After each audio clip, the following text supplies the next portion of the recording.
Dobar dan, dragi prijatelji i borci iz Raške.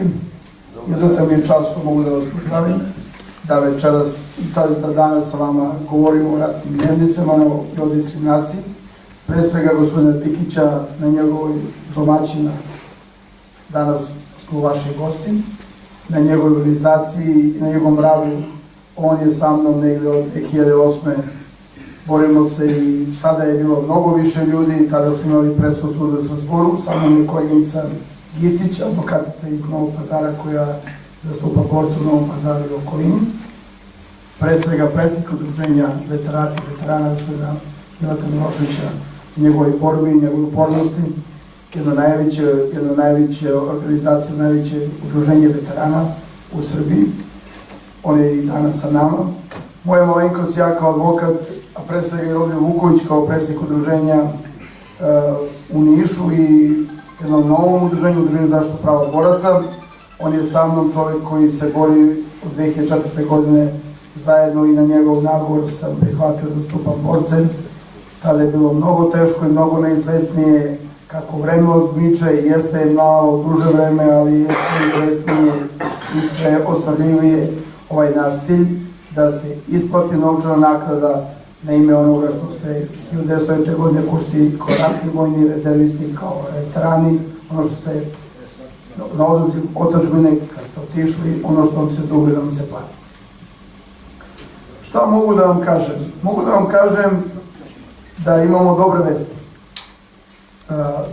Vi znate kada ova naša borba počinje od 2004. godine, a isto od 2008. godine kada smo u Nišu pustili preko 8.500 tužbi na ime isplate ratnih dnevnica. Mi smo se obratili 2004. godine negde oko 100 veterana sudu, sud je ekspresno odbio tužbene zahteve bez upuštanja u raspravljanju. Onda su bili razni pregovori, dogovori, štrajkovi i tako dalje, to ljudi koji vode udruženja znaju kako su sve to prolazili i nije dalo nikakve rezultate. Jeste dalo je borci Topličkog okruga, njih 10.000, njih su 2008. godine u januaru mesecu zaključili zaključak, to je sporazum sa Vladom Republike Srbije i isplaćeno im je na ime novčane pomoći svakom po 200.000 dinara, to je 3.500 dinara po danu, u proseku 2 milijarde dinara i isplaćeno. Oni su dobili novac koji pod plaštom socijalne pomoći isplaćene su ratne dnevnice. Šta smo mi mogli u Nišu da uradimo? Mi smo ponovo 2008. godine obratili se, ali u većem broju, to je 8.500 tužbe smo podneli. Takođe, naš domaći sud je bez raspravljanja odbio tužbene zahteve, jednostavno smatrajući da nemamo pravo na ratne dnevnice, imamo pravo, ali da se radi o zastarelom potraživanju, da je šteta. Ja nikako nisam mogao da se složim sa tom konstatacijom da je šteta ako vi nekome nešto date, pa vam neko nešto duguje, plati vam 100 dinara, plati vam 50 dinara, ostatak duga je dug, nikakva šteta. Mislim, apsolutno to nije bilo u redu od strane suda da se radi o dugu, ali tako su oni to suzili stav. Prošli smo sve institucije od osnovnog, opštinskog, vrhovnog, okružnog u to vreme, u Ustavnom sudu i na kraju smo se obratili sudu u Strasbourgu i te 2012. godine mi smo dobili prvu presudu u sudu u Strasbourgu gde je rekao da svi borci u rata 1909. godine, svi ratni vojni rezervisti imaju pravo na isplatu ratnih dnevnica. Bio je obaveza Vlade Republike Srbije da zaključi sa nama sporazum, zaključi sporazum onako kako je zaključila Vlada Mirka Cvetkovića 2008. godine i da isplati te ratne dnevnice ili novčanu pomoć, socijalnu pomoć, bez obzira kako mi nazvali, da nam to da ono što je dato 10.000 boraca, znači 10.000 boraca je dobilo tu novčanu pomoć. To nije jedan, to nije dva, to nije 100, to nije 1000. I to je bilo iritirajuće za borce Nišavskog okruga, za borce iz Leskovca, za borce iz Kuršumlije i navodno za sve borce Srbije da im se da ono što je im dato. Da li je osnovan ili neosnovan, mi ne ulazimo u to i nas to ne interesuje. Nas interesuje, znači, došlo je do diskriminacije.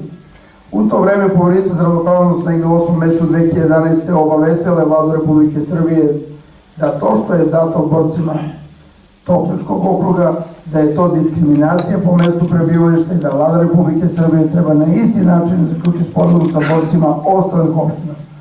Što je nama mnogo pomoglo, znači to je jedan državni organ, Policajna za ravnopravnost, to je čuvena profesorka iz Niša, profesorka Pravnog fakulteta, jedna gospođa koja je to lepo obrazložila i što je nama dala podstrek i da vam kažem veliku podršku sudu u Strazburu da smo imali i da državni organi razmišljaju da je bilo diskriminacije.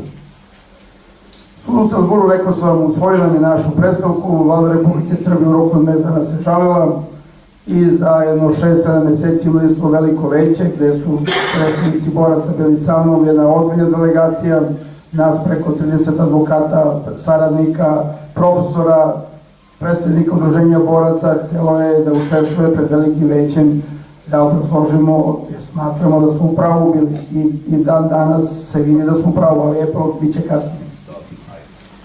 Mi smo to dobili, ovo je spor velikog broja ljudi, znači možda je po meni možda i najveći spor, ne samo u Srbiji, možda i u Evropi, po broju ljudi koji traže neko pravo koje im je ukinuto ili da im se ne isplati ono što im pripada.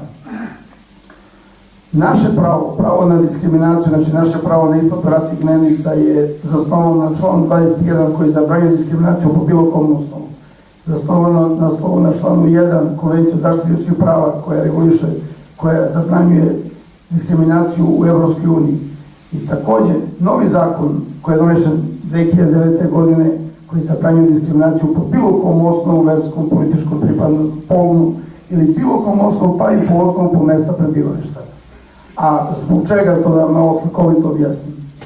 Vi imate dva rođena brata koje žive, jedan živi u Krušumu, jedan živi u Nišu, bili su angažovani, bili u istom odredu, učestvovali bili vojni ratni rezervisti. Ovaj je u Krušumi dobio tih 200.000, ovaj u Nišu nije dobio. A zašto nije dobio? Nije imao mesto prebivališta jer ovaj živi u Nišu, ovaj živi u Krušumi. Tu je došlo do povrede diskriminacije. Znači, odatle potiče naše pravo. Naše pravo je na zakonu osnovano, rekli smo, Ustav zabranjuje diskriminaciju, član 1 Konvencije za zaštitu ljudskih prava zabranjuje konvenciju i novi zakon o diskriminaciji koji zabranjuje diskriminaciju po bilo kom osnovu. Veliko veće suda u Strazburu je ukinulo ovu presudu i reklo da imate pred domaćim sudom da ostvarite to pravo. U to vreme mediji su preneli, izgubili smo spor, borci nemaju pravo na ratne dnevnice. Nije tačno. A evo, zašto nije tačno? Kada smo dobili tu presudu velikog veća, mi smo podneli tužbe i to 10 tužbe u Nišu, 10 tužbe u Kraljevu, 10 tužbe u Subotici, 10 tužbe u Novom Sadu. Želeli smo sudsku praksu više gradova i podneli smo pre svega ovih 10 boraca. To su borci koji imaju socijalnu pomoć, koji primaju socijalnu pomoć. Zbog čega? Zato što ne plaćaju sudske takse, zato što imaju pravo, siromaško pravo koriste. I to isto predlažem gospodinu Dikiću, bez obzira na veliki broj ljudi koji iz Raške bilo angažovan za vreme rata 1990. godine, da prvo damo prednost 10-15 borcima iz Raške, a onda kada sud u Kraljevu, pošto ovde se vodi posao pred sudom u Kraljevu, pred višim sudom, onda ćemo za sve ostale. Ono što je dobro, mi u Kraljevu imamo presude usvajajuće, čekamo da te presude potvrde apelaciju u sudu u Kragujevcu. U Nišu, mi smo u Nišu podali 10, dobili smo 10 i 2 su potvrđene od strane apelacijnog suda. U Kraljevu smo podali 10, imamo prvostepene presude, čekamo da se potvrdi i presuda apelacijnog suda u Kragujevcu. 10 u 15 stvari u Subotici, 10 u Novom Sadu, takođe su usvajajuće. I što je velika stvar, da danas imamo, da naše ministarstvo pravde, da naši sudovi, to domaći, nam usvajaju tužbene zahteve i kažu da je bilo diskriminacije i da je novčana pomoć, su ratne dnevnice isplaćene kao novčana pomoć, u stvari to je kao socijalna pomoć onako koje je Vlada Republike Srbije zaključila. Presude koje imam, to su ove ovde, možete svi da vidite, prvostepeni i drugostepeni. Jedna sasvim druga pozicija, jedan sasvim drugi odnos za mene, za moju kancelariju i za moje saradnike, gde će gde ćemo takođe i u Novom Pazaru, gde smo podneli jedno 15-ak, ali pre svega za ljude koji imaju socijalnu kartu, iz razloga što se radi o ljudima koji ne plaćaju sudske takse. Ili neko ko želi da plati sudsku taksu, sudska taksa je, da znate, 1900 dinara za tužbu.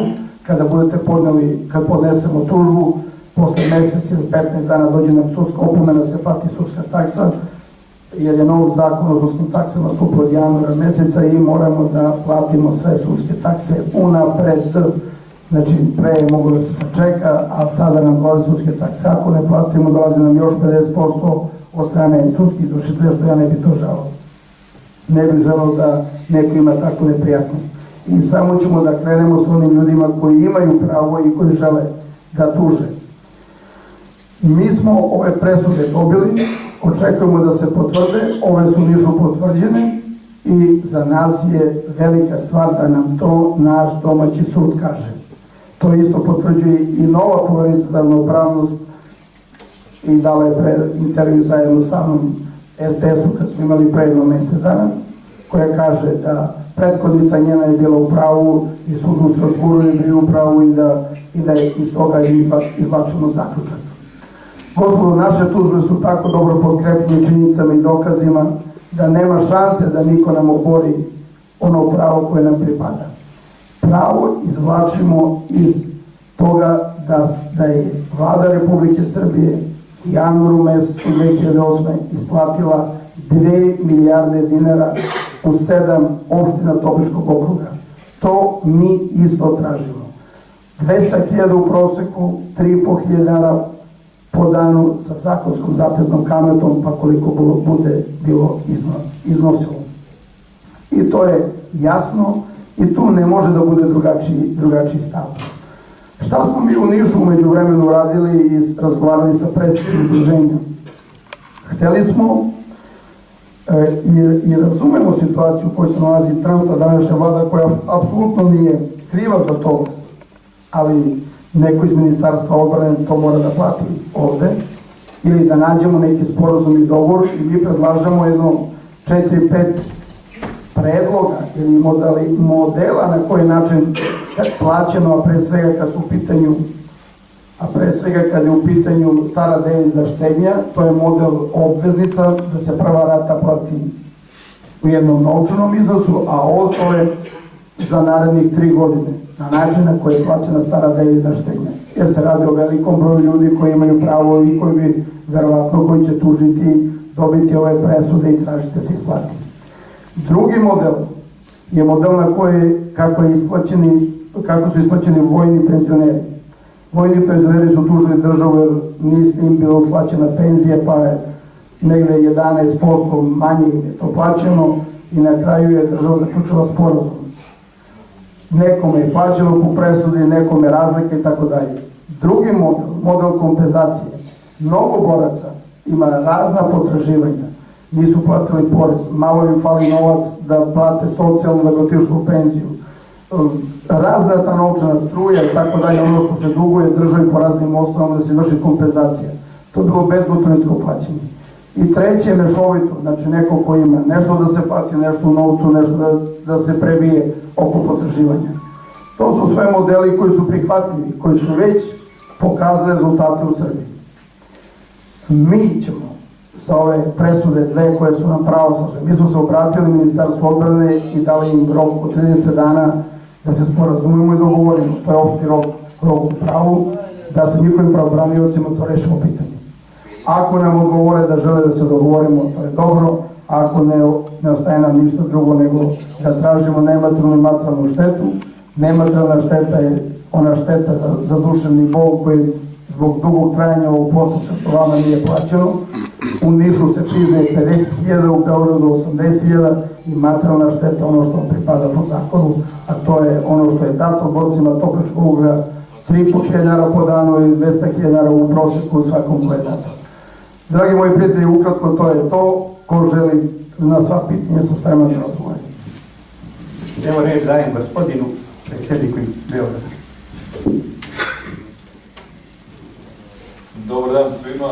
Razumio sam da je gospodin Aleksić zamolio da postavite pitanja, možda da samo kažem par reči dok ta pitanja osmislite, pa pošto je glavni razlog ovog skupa da saznate iz prve ruke proceduru u vezi sa dnevnicama, da to za par minuta se vratimo toj tematici, ali da ukažem na par stvari koje smatram da su jako bitne, a tiču se svih nas i rada našeg udruženja Srpski ratni veterani sa sedištem u Beogradu.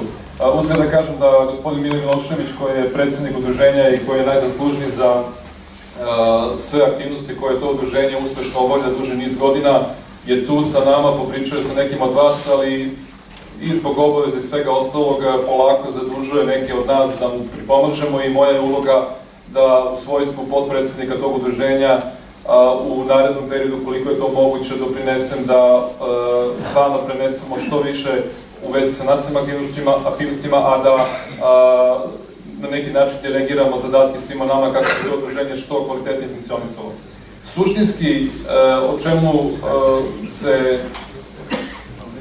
čemu je težnje našeg udruženja svih ovih godina jeste da se napokon usvoji zakon o pravima veterana, porodica, palih boraca i ratnih vojnih invalida. Neću puno da dužim, niti da pričam kompleksne stvari, već što više direktno i narodski, jer svi mi znamo da je situacija veterana i svih ovih kategorija u našem društvu u katastrofalnom stanju i da se, nažalost, sve vlasti zadnjih par decenija prema veteranskoj populaciji odnose sa nipodaštavanjem, znači bukvalno kao da nas nema i na neki način, ružno je to reći, ali činjenično, što nas manje ima, to je njihov problem manje. Imamo samo dva puta, jedan je da potpuno dignemo ruke od te vaše borbe ili da se borimo do kraja i drago mi što i predsjednik udruženja i svi mi koji tu sarađujemo ćemo nastaviti da se borimo koliko je moguće u tom pravcu da taj zakon napokon ugleda svetlo dana. Da samo ukažem na par činjenica. 2012. godine smo na osnovu onoga što nam Ustav Srbije omogućuje, dakle narodna inicijativa, prikupili dovoljan broj potpisa i predali nacrt zakona o pravima boraca i svih ostalih kategorija, koji je mogao i trebao da uđe u skupštinsku proceduru još pre par godina. Taj zakon je rađen na osnovu dobre prakse koja je rađena po sličnom zakonu u Hrvatskoj. Naravno da je malo zahtevniji prema državi, znači malo više košta, ali naravno to se amandmanima moglo doradi i taj zakon bi bilo nešto što ispunjava težnje ove naše populacije. Međutim, činjenica je da se nijednoj političkoj opciji sve ovo vreme ne odgovara da se bavi tim pitanjem i niko nije uzeo taj naš predlog za ozbiljno, niti ga je uvrstio u skupštinsku proceduru. Taj predlog je i dalje tamo, on je validan, on je zaveden, on čeka svoje svetlo dana, ali ne možemo računati samo sa tim. Očekivali smo da će u nekom prošlom periodu da dobijemo i podršku relevantnih društveno-političkih subjekata u našem društvu i da zaista se ta naša problematika i probleme koje imamo rešiti na pravi način. Ni do toga, nažalost, nije došlo.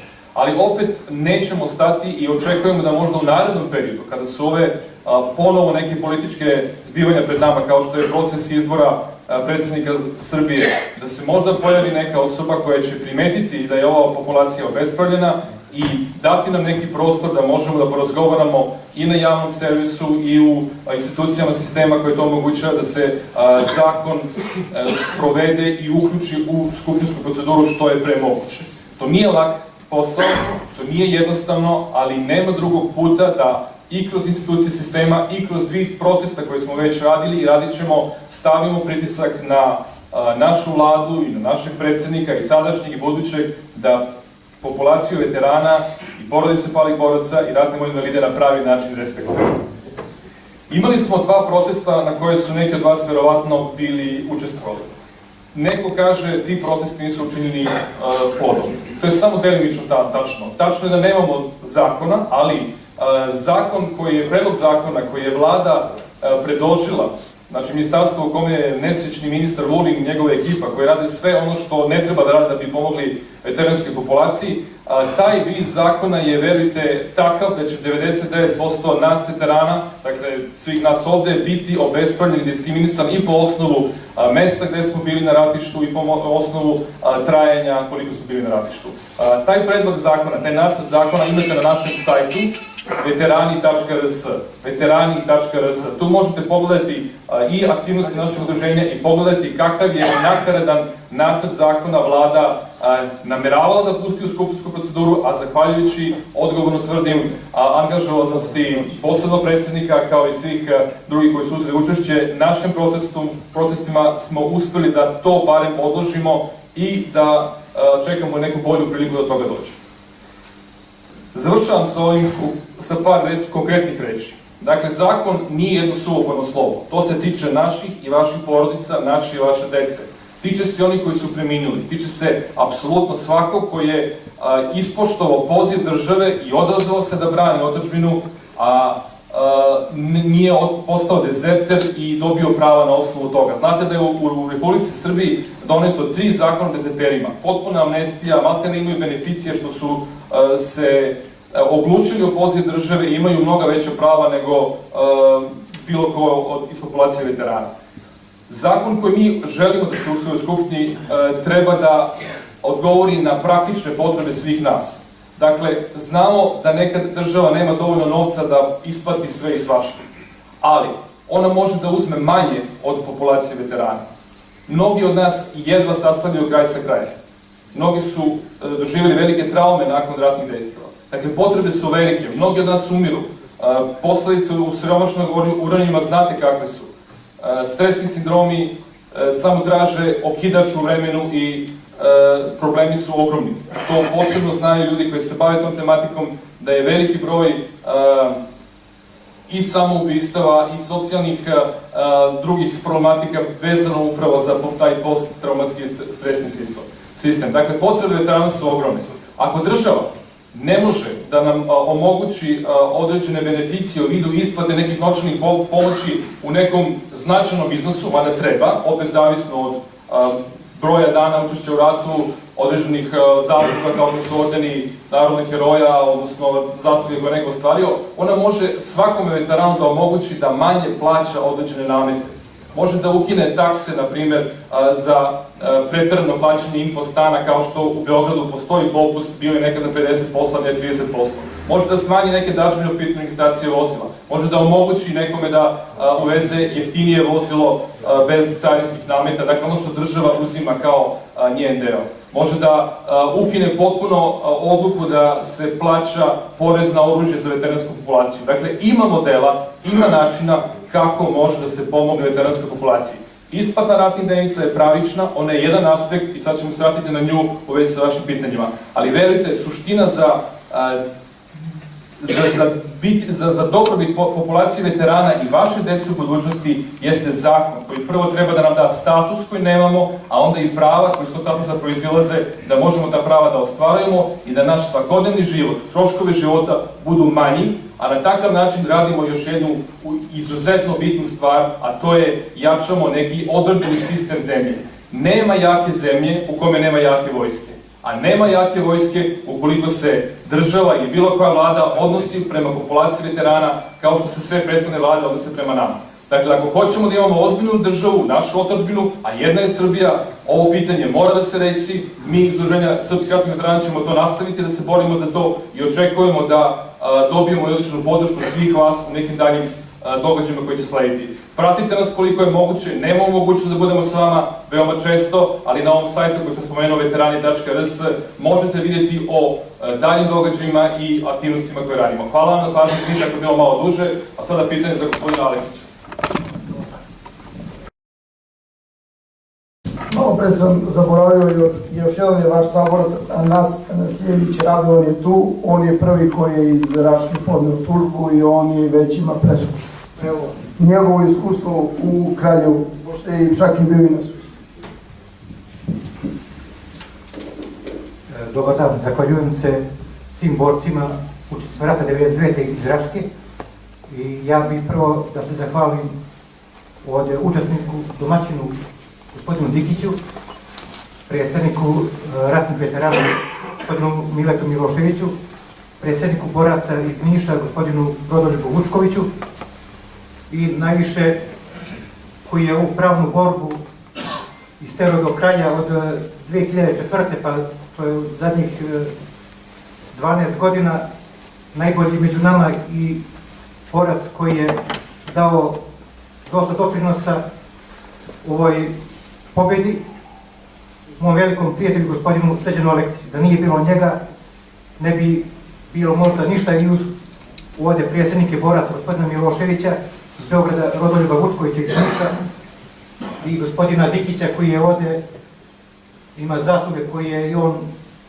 Jer Mile Milošević ima drugačiju moć ako uđe u vladu i pregovara i ako ima ispred vlade partije da ljudi. Tako vas molim, pratite zbivanja na sajtu, pratite zbivanja udruženja, sve će biti krajnje transparentno, ali pomozite nam jer ako se ne borite, nećete dobiti. Ako se borimo, dobit ćemo. I infostan, i infostan, i sve ostalo.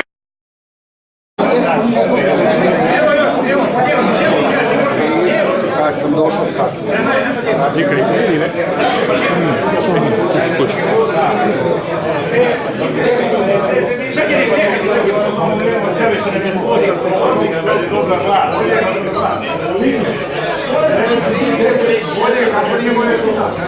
Trenutno će biti kod moje kuće u sred, ja nijem drugu kancelari, ne mogu